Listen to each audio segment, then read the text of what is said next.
Hello, welcome back to the channel. Thanks for coming over and watching on this cold, raining, miserable day.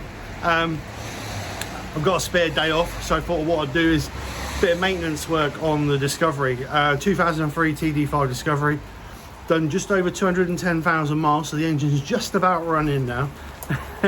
I've got a little bit of a whining noise as I accelerate and decelerate, and when I take my foot off the throttle, I can hear like it's not a grating noise, but it's like a bearing noise. I believe it's the front diff. I've got a decent second-hand front diff that I'm going to chuck in and see if that cures the problem. If that doesn't cure the problem, then it's going to be the transfer box. But fingers crossed, it's going to be the differential or front diff. It sounds like it's coming from the footwell, hence where the diff is sat. It doesn't sound like it's coming from underneath the seat. That's where the transfer box is. But what we're going to do is we're going to drain the oil in the diff box, or the diff, take all the half shafts out, strip it all down, get the diff out, and we'll have a look, see what the problem is. Like I say, I do believe it's a bearing problem, but we'll see once we get it apart. We'll have a look at the crown gear and everything else, and we'll see how what the wear is on it. If there's a lot of wear on it, then obviously that's where the noises come from. But like I say, I've got a decent second-hand one. I'm going to chuck that in. So what I'm not going to do, I'm not going to show you the whole process. I'm going to show you snippets on how to change the bit. Obviously, you've got to take all your distant pads off. Carriers have got to come off. Then you've got to take the whole hub off. You can undo the half shaft and take the bottom ball joint off and do it that way. But I prefer to take the whole hub off. 4 bolts inside the whole hub. The half shafts out. You haven't got to worry about them re-torquing the half shafts up, because they're torqued up to something like 350 Newton meters. So it's a massive amount of torquing up. So if you take the hub off, you haven't got to worry about that. Just remember that you should replace the seal or oil seals in the axle. But if you're gentle and slide them out gently without damaging the seals and then re-grease them, you should be okay, and there shouldn't be no leaks. But other than that, we will see what happens. So anyway, let's get it started. Like I say, it's absolutely lashing down the rain, so I'm glad I'm under the carport. So let's get on with it, and hopefully this helps somebody. So obviously, first things first, need to get the axle stands underneath it, get it well secure, so it's not going anywhere. I always support it underneath the trailing arms. Wheels off. So what we need to do, we need to remove this, the brake caliper, the carrier, and then the disc. That will give us access to allow us to pull the hub out once we've got the hub disconnected. So that's what we're going to do first. So there's 2 12mm bolt or 12mm headed bolts on the back of the caliper, and then 2 13mm to hold the carrier on. So what I'll do is I'll move the camera on the inside, so hopefully you guys can see what I'm doing. I don't know what the light's going to be like because it's quite dark today, so we'll see what happens. Right, so first thing we're going to do is we're going to remove these 2 bolts here. So like I say, 12mm spanner, and this will allow us to remove our caliper. Going to get this large screwdriver between the disc and the caliper just to pull the caliper back a little bit. That'll just release a little bit of pressure off of our pads, so we should be able to slide the caliper off without any issues. So we'll just remove this.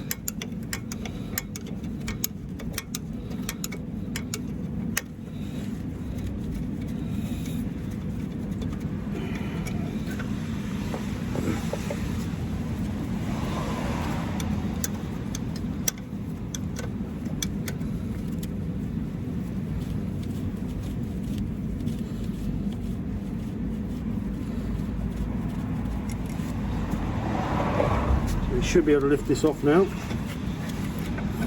Rest it on our steering strap. Take the pads off out of the way. Just check them while we're there. Give it a bit of a brake service while we've got it apart. So now we need to remove these studs here.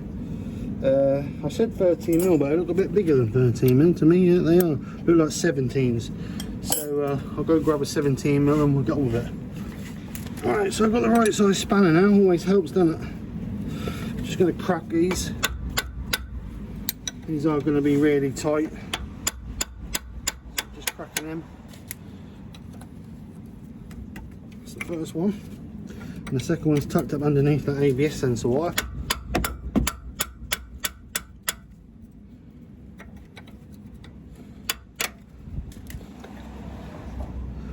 So we can get those off now. So they should now be loose. These are a multi-point bolt, so you need to make sure you use a multi-point spanner. If not, you will take the corners of the bolt off, and then you'll be struggling to get it undone, or even put back in and done up to the right torque. So let's get that one out, take that wire out of there.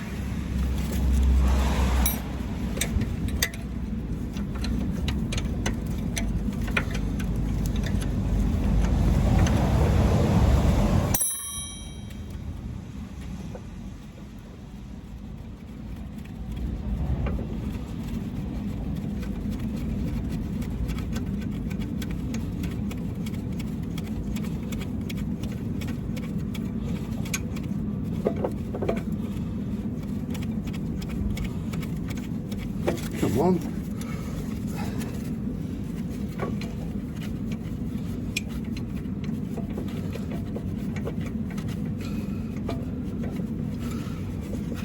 Gosh, how long is that bolt? Right. So take the carry off. Make sure that we can now make sure that these are all free as well. So while we've got it all off, we can sort of give it a bit of a brake service.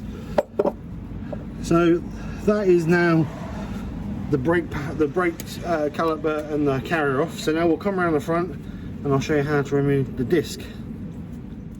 So to remove the disc is really easy. Just one screw in there, may be tight, may not be tight. I never do mine up really tight. It's only to secure the disc in place while until you get your brake pads and that on. Inside your disc off, that's the ideal thing about greasing your discs. If you grease the discs on the back, they don't stick to the calipers, or the hub, sorry, so you haven't got to hammer the hell out of them to get them off. They always come off nice and easy if you need to get them off. You don't want to be hammering your discs, you'll just end up damaging your discs and making them warp, or taking chunks out. You don't want that, because that'll just mess around with your balance, your braking system. So this is the nut I was telling you about. This is done up at like 350 Newton meters, maybe a little bit more, maybe a little bit less than that, not quite 100% sure. But to save the problem of doing that, retorquing that back up, we can unbolt the actual hub and slide the whole hub out. Obviously we have to be careful of the ABS sensor on the top there, so we can disconnect the wire under the bonnet and just pull the whole wire out and take the whole wire out with it. And what that'll allow me to do is that'll allow me to slide the whole half shaft out, complete with the hub, which will make life much easier. So I'm going to move the camera back round the back, and then I'll show you how to undo the 4 bolts that holds the hub carrier on. So we've got 4 bolts. We've got one there, and then 2 on the other side, very similar or the same. I believe they're 14mm head. Let's check, make sure we're right. It's been a while since, no, they're 15 by the looks of it. Been a while since I had these off. I haven't actually taken this apart for quite a while, so I think the last time I took this apart was when I had to put a new hub on there, because I had a hub fault, and they kept bringing on an ABS light, and to be honest, it's easier just to replace the whole hub, because if you can never get, well, it's very hard to get the sensors correct so they work properly. So like I say, it's easier just to change the whole hub. And for the price of a hub, I think a pair of hubs for these around about £100–120 for a pair of hubs, so they're not expensive. So that's those 2 loosened. So I'll loosen the 2 on the other side. One of them is a bit awkward to get to. This it's right down the bottom. We'll see you may have to just turn the wheel just to get to it.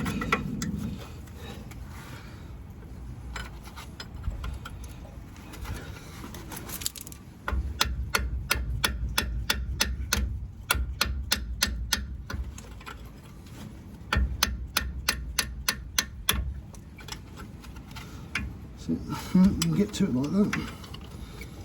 So just take these bolts out. Like I say, there's only 4. What I'll do is when we get to the end and we start putting it all back together, I'll tell you what all the torque settings are. Make sure you torque everything back up, especially on road, on the running gear, because it's very important. Last thing you want is bits coming loose because you haven't torqued them up tight enough. And over tighten them is as dangerous as under tighten them. If you over tighten them, you can stretch the bolts and damage the bolts so they can snap off. So that's why torque wrench settings are quite important.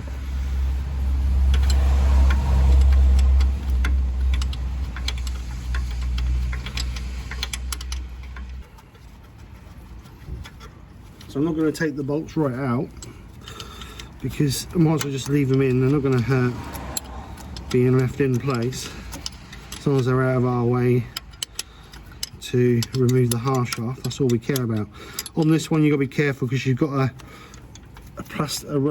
metal plate here that holds your ABS sensor, so we just need to make sure that we take this one right out.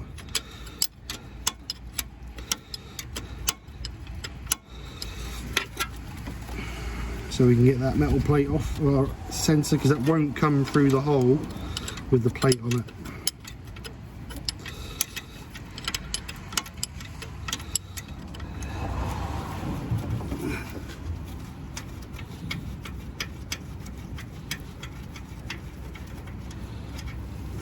So we're going to pull that out. Just about comes out. So we're going to take this off our sensor. Just be careful we don't damage the wire. So that's clear. So all we've got left now is this bottom one. So we'll just take this one off.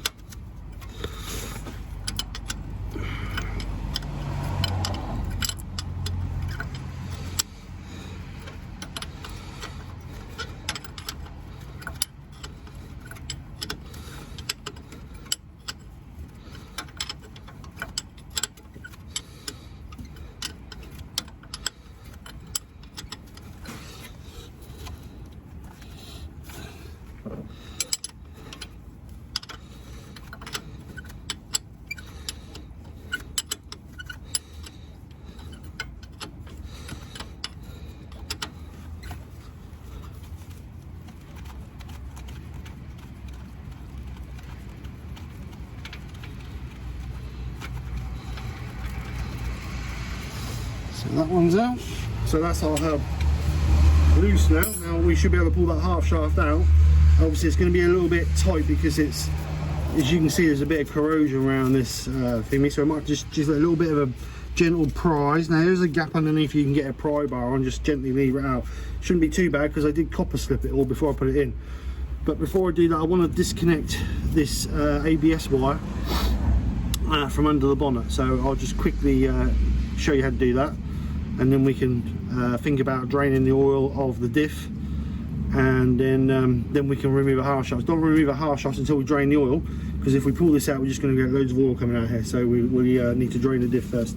So let's get under the bonnet and disconnect the ABS wire. So you can see that it comes through the inner wing here, and then it should be clipped on there. My clip, which I've just chucked in here, my clip unfortunately has got the bottom bit broken off of it, so it doesn't actually clip in there, but I still use it to stop the plug coming apart.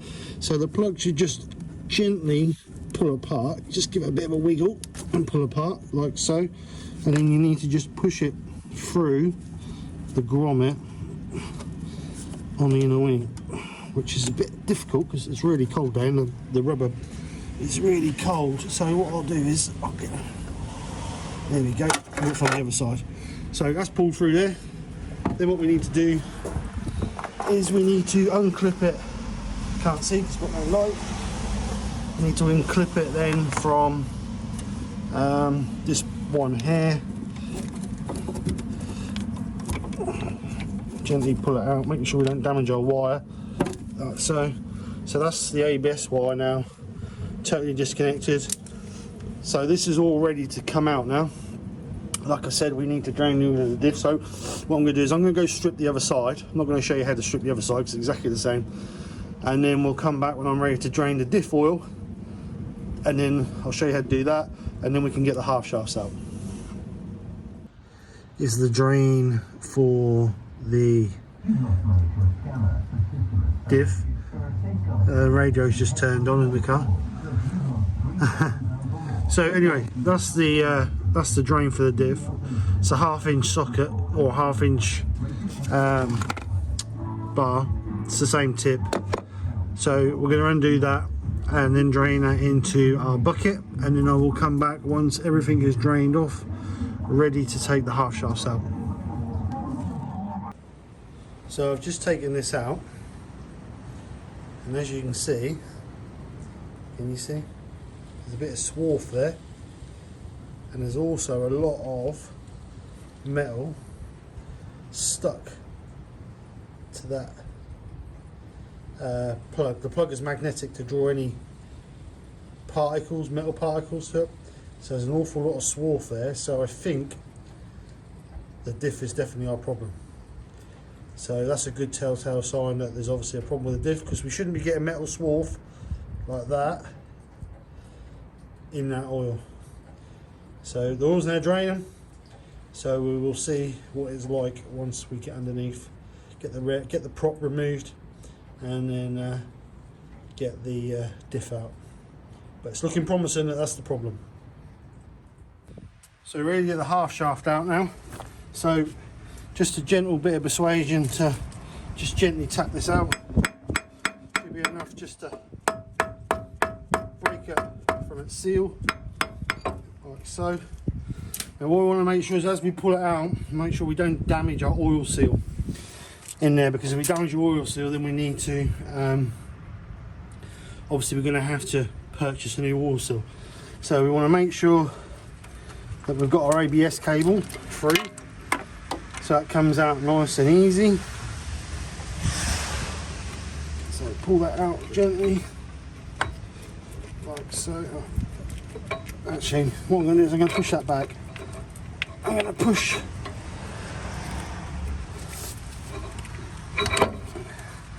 I'm going to pull that cable through first, so we don't damage that, because if not we may damage that, because we've got the universal joint to come through there, and that may be a little bit tight, so we don't want to damage that cable.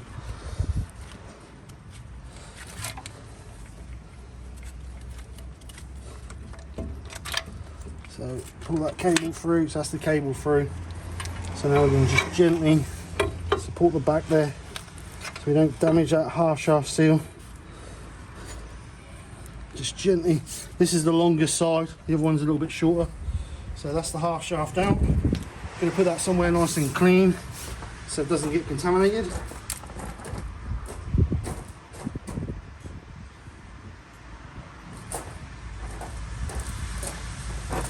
So that's that side out. So what we need to do, you can see the half shaft seal in there, there.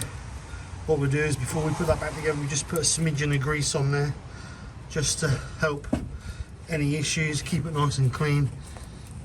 If you're going to leave it open for a long period of time, you can put a bag or something in there, just stop any dirt.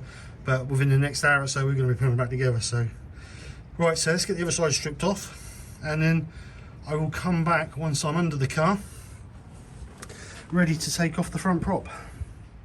So we need to remove 4 bolts out of the front prop. That will move that out of the way. Whether I'm going to take it right back off and move it out, take it completely off, I'm not 100% sure yet. Depending on how much room I've got. If I can push it over to one side, then I'll leave it on, but if not, I'll take it completely off. So there's 4 bolts this end, 4 bolts the other end, double knuckle UJ on the TD5s. So make sure the double knuckle goes at the transfer box end. So once we get that off there, then we have a row of bolts. If you can see, because I'm covering the light, we have a row of bolts going around the diff to drop that out. It's a bit hard to actually get a tripod set up underneath here because I didn't really jack it up high enough. I should have gone up a bit higher, but it's high enough to work on, but not high enough to get a tripod on there. But anyway, so what I'm going to do is I'm going to take the prop off first, and then I will come back once that's off, and we'll start getting the diff off. Alright, got the prop off. Managed to get the prop just moved over to one side of the way, so it should give me plenty of room for access to undo all these bolts around this diff casing. So I'm going to get these off and we'll get the diff out, and then we'll see what it looks like. I've actually jacked up a little bit more, give me a bit more room, because it was a little bit low, and since I'm fat I need a bit more space. But anyway, let's get this unbolted and get it off. Alright, so it's out. Just looking at these gears, and these gears don't look too, there's a bit of sealant on there, don't look too bad. There's no real wear on them. Planetary gears, a little bit of play in there, but you expect a little bit of play in there. Regardless, done well. If this is the original, this is the original diff, 210,000 miles, but there's no real telltale signs of any real wear on it. Usually these teeth have got massive wear marks in them if there's a lot of slack in it, but there doesn't seem to be a lot of that on it. And like I say, the planetary gears don't seem too bad, unless there's a bearing. Whether the swarf came from a bearing or not, I'm not 100% sure. But if you move the planetary gears around, everything's moving sweetly in there. Whether we've got a seized bearing or a dry bearing, because there's two bearings in there. One of these bearings could have failed. That seems very tight, that one. But I don't know. But anyway, I'm going to stick the old one in, the new one in, and as soon as I've got it out, and then what I'll do is I'll get a bit more chance to inspect this one. I'm going to clean the hole out and make sure there's no swarf in the hole, or where the diff casing, and we'll see from there. But at the moment I can't really see a lot wrong with that, but like I say, it was telltale signs with the swarf on the plug. That shouldn't be on there for sure, so that gives me a little bit of an inkling that possibly we have got a problem. But like I say, I'm going to stick the new one in, and then we'll see from there. So this is the good second-hand one that I managed to get hold of. The reason why I say it's good is because all the planetary gears, there's hardly any wear at all on the planetary gears, which is nice to see. I had to change this end because the front and rear diffs on the TD5s are exactly the same diff. It's just that the front one has this round one on the front, and the rear one has this three-pointed one, or this triangle one on the back, with a locating pin on what comes out of the middle, which is you get out with a slide hammer. So I've changed that over. I've re-greased, hoping that the seal is going to be okay. Looked okay, but I've actually just put a little bead of red grease around it just to seal it, just in case. All torqued up, so that is ready to go back in.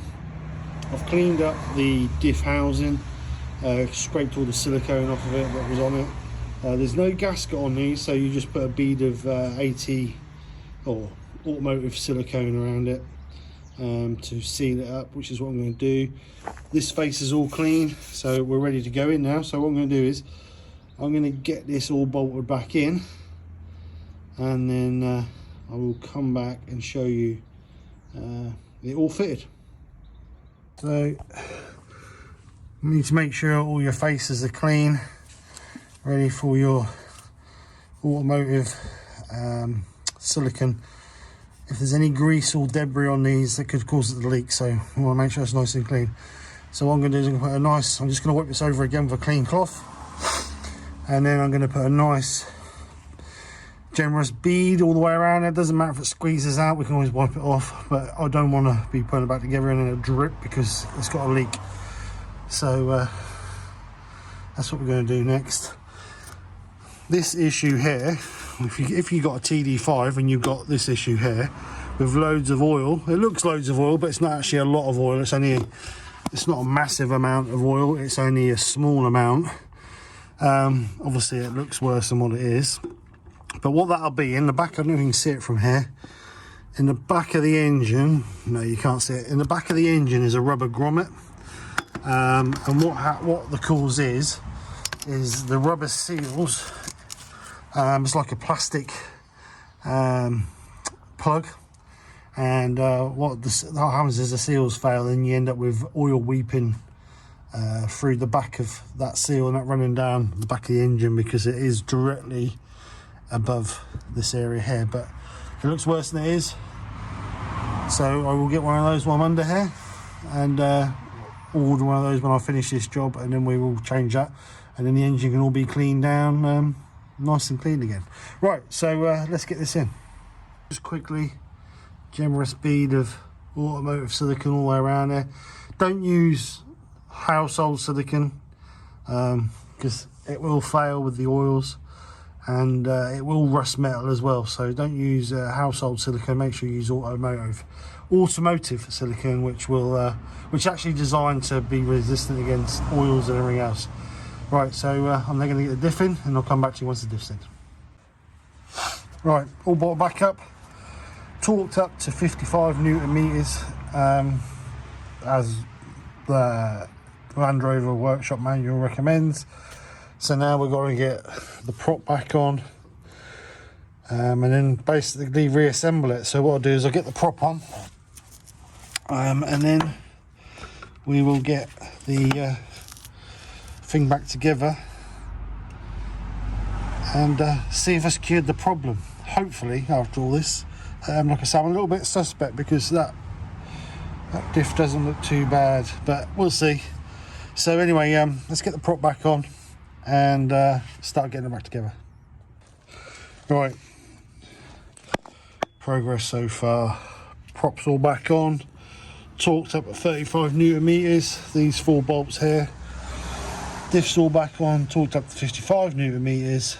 One thing I did forget to say is you have to drop off this tie rod that goes between the left and right steering. If not, you can't get the diff out, so you just have to drop that off out of the way. So I've put that back on, bolted that back up and torqued that up, and now we are ready to get from underneath this car, thank God. So the only thing we've got to do once we get everything back together is get the oil back in the truck, or get the oil back in the diff, but we'll cross that bridge once we get everything back together. So let's get it from underneath here, get it all cleaned up from underneath, get the tools out, and then start putting it back together. So obviously putting it back together is in reverse of what we took it apart, but first things I want to do a little bit preventive. So I'm just going to clean this up with a wire wheel on a drill, and all this will do is allow the hub to slide in a little bit easier, and then we'll copper slip this, just so if we've ever got to come and take it apart again, it's a little bit easier to get apart. Just about a little bit of preventive maintenance to make life that much easier later on in life.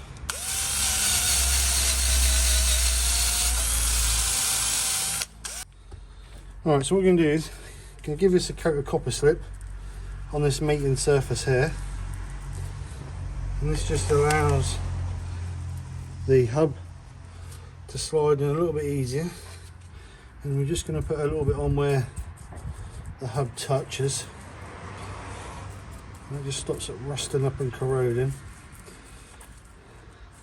Like I say, it's all about a bit of preventive maintenance to make life that much easier next time we come to strip it.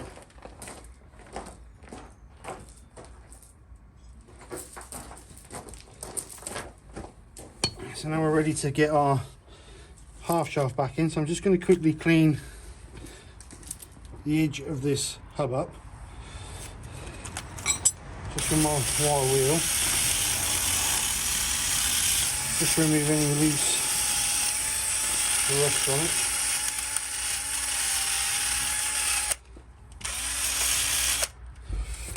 What we're going to do is we're just going to give that a coat as well with copper slip.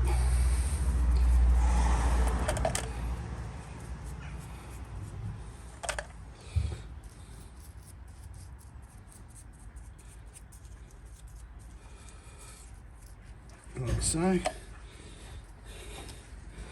Going to clean off the half shaft, make sure we've got no debris on the half shaft, and then we're going to put a little bit of grease. Just move you around so you can see.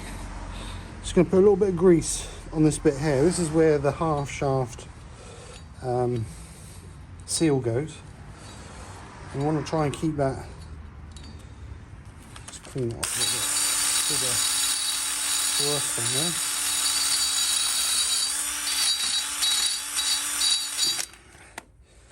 Right, so we're going to clean that half, just going to put a little bit of grease on there, just so when we push it into our seal, it doesn't tear the seal, it actually just gently glides in there. Don't want to put too much on it. If you put too much grease on it, it attracts dust and dirt. And what we'll do is we just put a little bit around the seal as well. Helps that glide in a little bit easier. So now I'll just gently feed that in, making sure we've got a wire to the top, making sure we don't tear our seal as we go in. And what we should do, we should feel a little bit of resistance so that it hits the differential and slide into the diff. So see how easy that went together, just slid together really, really easy. So we're going to just pull that forward a little tiny bit. Oops, a bit too much. And we're going to thread our wire through now. So making sure we get, this is the awkward part, because there's not a lot of room there to get that wire through. There's not a lot of room to get your fingers through either. But once we get the plug through, that should be the hardest bit. There we go. So we're just gently going to pull that through.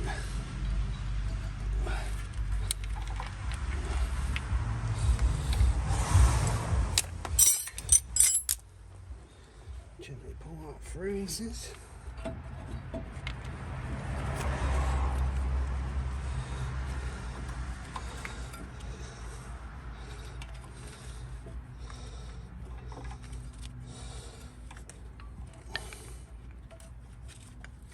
Like so. That's all our wires through now. We can just seat that and then just gently start our bolts. Hubs all on, hubs all torqued up. So now we can get the carrier on. So we're going to make sure these are all loose and working well before we put the carrier back on. No, we're not. We're going to get disc on first. Always helps, doesn't it?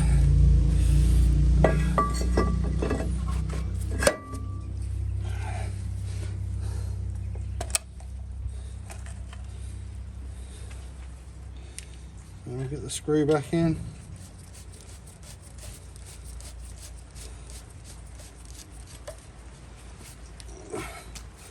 So it's all screwed up. Now we can get the carrier on. Always helps if you put the disc on before you put the carrier on. Sort of goes together a little bit easier.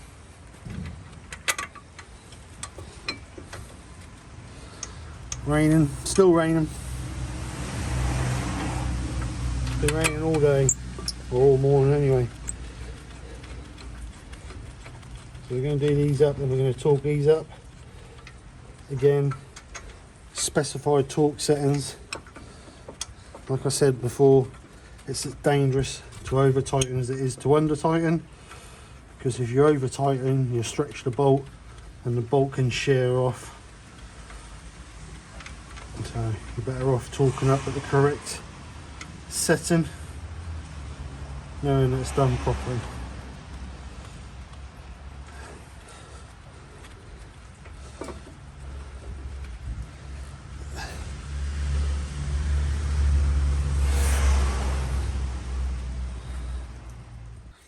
Right, so these bolts are really tight, 175 newton meters. So we've broke out the big boy, and we're going to have to lean on it to get it torqued up.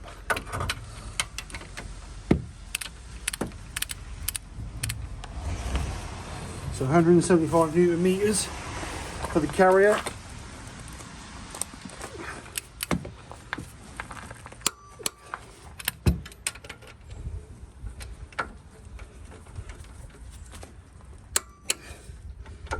So that's the carrier, 175 newton meters. So we'll just bring that back. So now we can do our discs.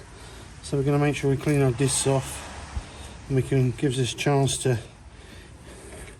give the brakes a little bit of a service, to be honest. Making sure we got all the crud off of them. So we're going to put a little bit of grease on this trailing edge here, and the trailing edge here. Now this is the front one, so we want to put them back where we got them out, so that we know that they're already worn into our disc. So that's our front one. You can see this is the back one, because it's got twin pistons on this one. So give these a bit of a grease on both the pistons. Stop any squealing. Keeps everything nice and running free. So now we can put our caliper back on.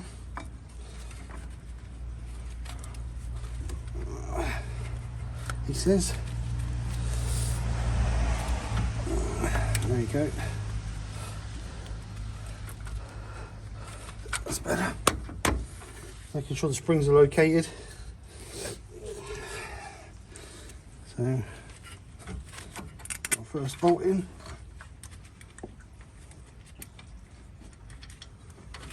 If we can get it long enough, it's been a little bit awkward for some reason. So we can get the bottom one in.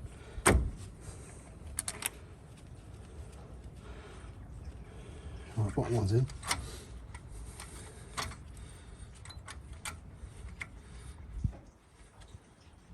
That's better, we got it. So just knit those up. Those are only done up at 32 newton meters. So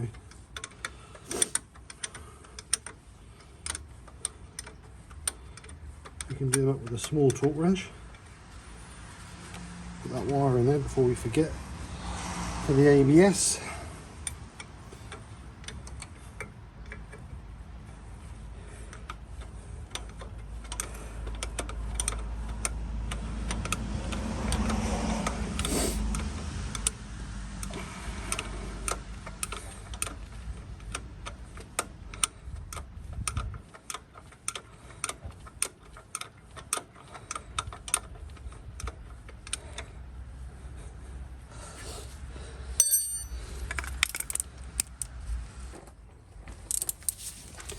So these are 32 millimeter, 32 newton, no, 30 newton meters, sorry, not 32, 30 newton meters.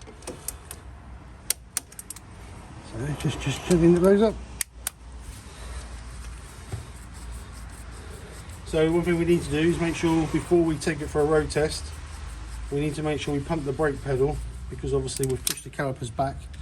So there's going to be a slight gap between the disc and the pad. So when we come to the first press of the brake pedal, it's going to take a little bit of travel to initiate the first brake. So we need to make sure we do that. So what I'm going to do now is I'm going to go to the other side and put the other side back together. And then I will come back when we're ready to put some oil in the diff. ready to fill with oil, all back together.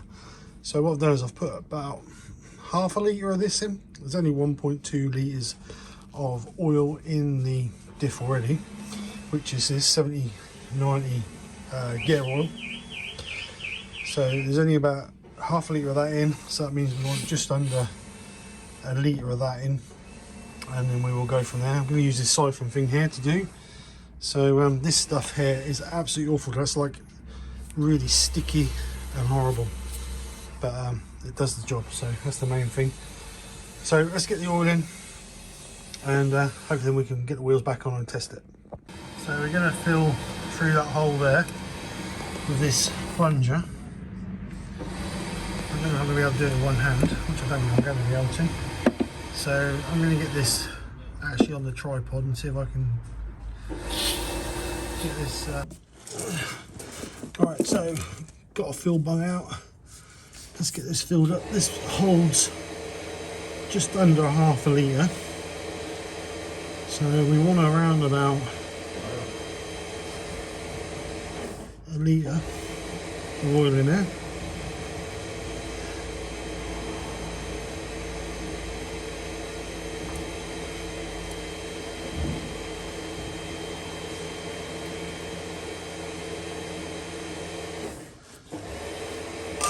So that's our first one.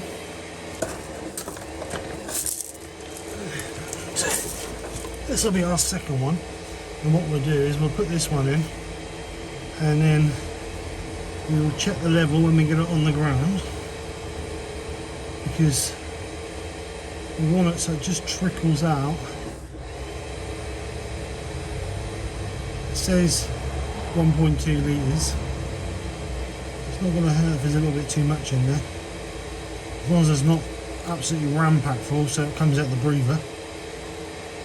I'd rather have a little bit more in there than what I need. So what we're going to do is we're just going to put the bung back in, and then we'll put it back on its wheels, and then we'll just check the level. If it doesn't come out, then we'll just add a little bit more until it just trickles out of the bung. That means the diff, the oil level will be up to there, so that means the diff will always be sitting in oil. So that's what we're going to do. So I'm not going to nip that up for now. Move that over to there, and we'll get this back on its wheels, and then we can just check the levels. So what we're going to do, we're going to take this bung out and see if any oil comes out. If any oil comes out, then we know we've got enough oil in there. So it's going to be quick. Oil coming out there, so we'll stick a little bit more in there, just so it starts to trickle out. And it's not even, just touch it with my finger, so that's about another quarter litre I reckon. So let's get some more oil and stick it in there. So we got it, so it just trickled out of the hole, and then we've just put the bung in, not nipped up too tight, just nipped it, and now we need to road test it.